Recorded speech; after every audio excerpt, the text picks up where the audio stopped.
अस्सलाम वालेकुम व्यूअर्स, आप देख रहे हैं हमारा चैनल दी एजुकेशनल हब। आज जेनेटिक्स के हवाले से हम जिन टॉपिक्स को डिस्कस करेंगे वो हैं outbreeding, hybrid vigour and inbreeding. So let's start our video. Our first topic is outbreeding.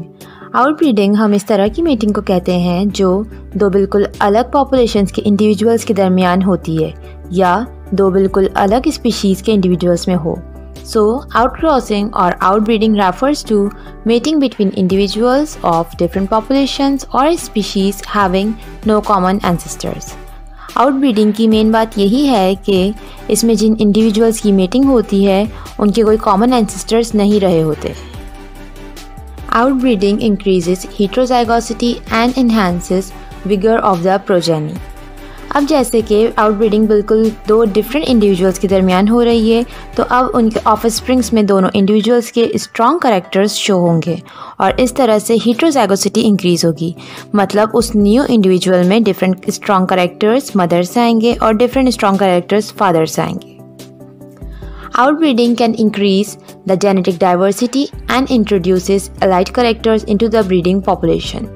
यहाँ इसी बात को एलैबोरेट किया गया है कि आउटब्रीडिंग के नतीजे में हमें न्यू वैरायटीज़ मिलेंगी जो कि स्ट्रॉन्गर, हेल्दियर एंड विगरस यानी फुल ऑफ एनर्जी होंगी। Means the new individual that will come out after outbreeding will be more fit than their parents. Outbreeding की अगर हम एग्जाम्पल को देखें तो outbreeding in sheep produces improved strains of sheep which provide increased amount of meat and wool. कुछ sheeps में जब outbreeding करवाई गई यानी उनकी मेटिंग टोटली डिफरेंट पॉपुलेशन की शीप से करवाई गई, तो इन रिज़ल्ट हमें जो उसकी प्रोजेनी मिली उसमें पहली वाली शीप्स के मुकाबले में ज़्यादा मीट और वुल हमें प्रोवाइड किया। इसका मतलब न्यू ऑफस्प्रिंग स्ट्रॉन्गर और हेल्दियर आई है। Hybrid vigour. अब हमारे पास आउटब्रीडिंग के नतीजे में जो जनरेशन आई है वो अपने पेरेंट्स के मुकाबले में और ज़्यादा स्ट्रॉन्ग, हेल्दी और फिट होगी। So this is known as hybrid vigour और heterosis. The increase in fitness और vigorosity of heterozygous individuals in generation as compare to parents in result of outbreeding is known as hybrid vigour और heterosis. So this develop superiority of the hybrid is hybrid vigour. Example: When inbred bulls were crossed with unrelated cows, significant improvement was found in the hybrids. They show increase of 12% body weight. जब हमने inbred bulls को cows से, बिल्कुल unrelated cows से cross करवाया तो as a result हमें जो हाइब्रिड मिली उसके अंदर इम्प्रूवमेंट नज़र आई। यानी कि अब जो हमें न्यू हाइब्रिड मिले हैं उनके अंदर बॉडी वेट 12% ज़्यादा था। So this is hybrid vigor. Our next topic is inbreeding. Inbreeding हम इस तरह की मेटिंग को कहते हैं जो दो जेनेटिकली सिमिलर ऑर्गेनिजम्स के दरमियान हो, यानी वो ऑर्गेनिजम्स जो क्लोजली रिलेटेड हों through common ancestry. So inbreeding refers to mating of individuals which are more closely related than the average of the population to which they belong, having common ancestry. यानी करीबी organisms के दरमियान हमारे पास जो mating हो रही है वो इनब्रीडिंग कहलाएगी। हमने इससे पहले आउटब्रीडिंग पढ़ी। आउटब्रीडिंग बिल्कुल टू डिफरेंट ऑर्गेनिजम्स के दरमियान हुई थी और inbreeding to closely related organisms के दरमियान होगी। For example, the marriage between brother and sister और first cousin. The continuous inbreeding results genetically in homozygosity. जैसे कि हमने आउटब्रीडिंग में अभी पढ़ा कि आउटब्रीडिंग के नतीजे में हमारे पास हेटेरोजाइगोसिटी जो है वो इंक्रीज़ हो जाएगी, तो बिल्कुल उसके अपोजिट यहाँ पे इनब्रीडिंग में हमारे पास होमोजाइगोसिटी इंक्रीज़ हो जाएगी। अब अगर इनब्रीडिंग कंटिन्यूस रही यानी एक जैसे ऑर्गेनिजम्स मीटिंग करते रहे काफ़ी जनरेशन्स तक, तो it will result in homozygosity, that is they all starts to have same characters. Next, it produces homozygous stocks of dominant और recessive genes. Homozygous stocks of dominant और रिसेसिव जीन्स प्रोड्यूस होने का मतलब है कि चाहे कोई डोमिनेंट कैरेक्टर हो उस जनरेशन का या कोई रिसेसिव कैरेक्टर हो, उसके स्टॉक्स बनते चले जाएंगे, यानी एक जैसे बहुत सारे कैरेक्टर्स जमा हो जाएंगे। So there will be no new variety. Next, inbreeding is useful in the retention of desirable characters or the elimination of undesirable ones, but it often results in decreased vigor, size and fertility of the offspring. Inbreeding हमारे पास इस तरह से useful है कि अगर कोई अपनी generation के स्ट्रॉन्ग कैरेक्टर्स को मेंटेन रखना चाहता है, so it is only possible by inbreeding. But usually inbreeding के नतीजे में हमारे पास जो न्यू ऑफस्प्रिंग आती है वो इतनी स्ट्रॉन्ग नहीं होती, बल्कि वो अपने पेरेंट्स के मुकाबले में और अनस्ट्रॉन्ग, अनफिट होती है।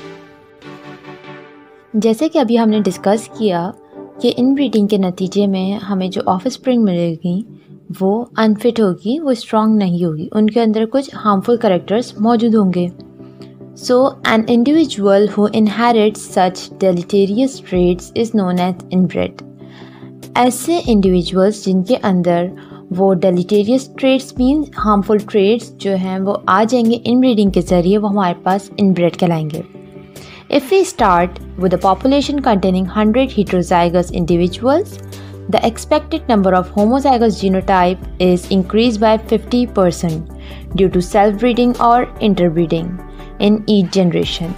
अगर हम एक population स्टार्ट करते हैं, बिल्कुल न्यू population स्टार्ट करते हैं 100 heterozygous individuals के साथ, हमने 100 heterozygous individual लिए और अब हम वो population स्टार्ट करते हैं, तो हमने जो एक्सपेक्ट किए थे होमोजाइगस इंडिविजुअल्स, हमारे पास रिज़ल्ट में 50% उससे ज़्यादा होमोजाइगस इंडिविजुअल्स आते हैं। सिर्फ किस वजह से? इनब्रीडिंग की वजह से। सो इनब्रीडिंग हमारे पास होमोजाइगोसिटी को इंक्रीज़ कर देती है, यानी एक जैसे करेक्टर्स ज़्यादा आते हैं। After 10 generations we can expect total elimination of heterozygosity from the inbred line.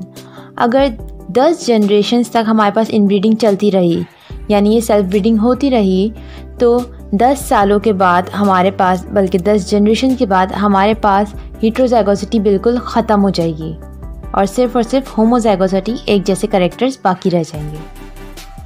जैसे कि आपको मालूम होगा कि हमारे पास जीन्स पे कैरेक्टर्स रिसेसिव और डोमिनेंट फॉर्म में मौजूद होते हैं और न्यू ऑफस्प्रिंग में सिर्फ डोमिनेंट कैरेक्टर्स ही शो होते हैं, क्योंकि डोमिनेंट कैरेक्टर्स रिसेसिव कैरेक्टर्स को सप्रेस कर देते हैं। In homozygous condition, recessive alleles will be able to express their deleterious phenotypic effects in the individual. इस बात को अगर हम एक एग्जाम्पल से समझें कि किसी के ग्रैंडफादर थैलेसीमिया कैरियर थे और उनकी ग्रैंडडॉटर के अंदर भी वो थैलेसीमिया आया और ग्रैंडसन के अंदर भी आया। ग्रैंडडॉटर और ग्रैंडसन दोनों भी कैरियर थे, तो उन दोनों को नहीं पता था कि वो लोग थैलेसीमिया कैरियर हैं, क्योंकि थैलेसीमिया की जीन उनके अंदर रिसेसिव फॉर्म में मौजूद थी और कोई डोमिनेंट जीन उनके ऊपर, किसी डोमिनेंट जीन ने इस रिसेसिव जीन को सप्रेस किया हुआ था। लेकिन अब ग्रैंडसन और ग्रैंडडॉटर के दरमियान अगर इनब्रीडिंग हो जाएगी तो दोनों की रिसेसिव जीन्स आपस में मिलकर अपना हार्मफुल इफ़ेक्ट जो है वो प्रोड्यूस कर सकती हैं।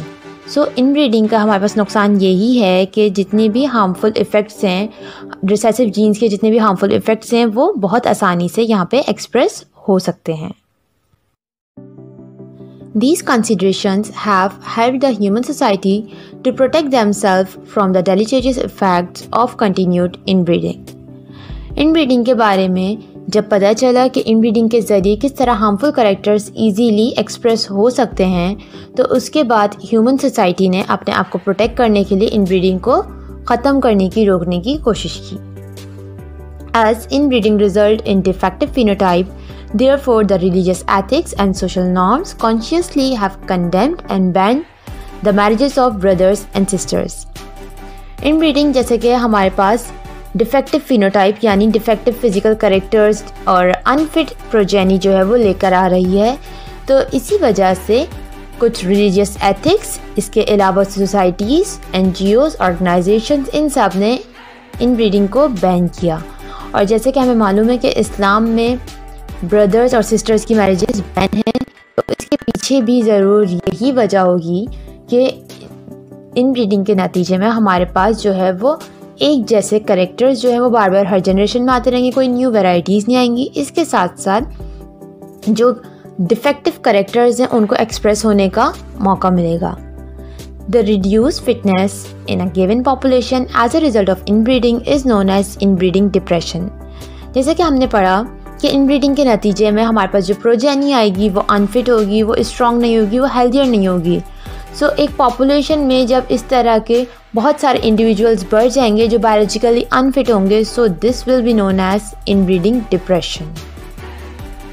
Thank you for watching our video. I hope you like it. Don't forget to like, subscribe and share.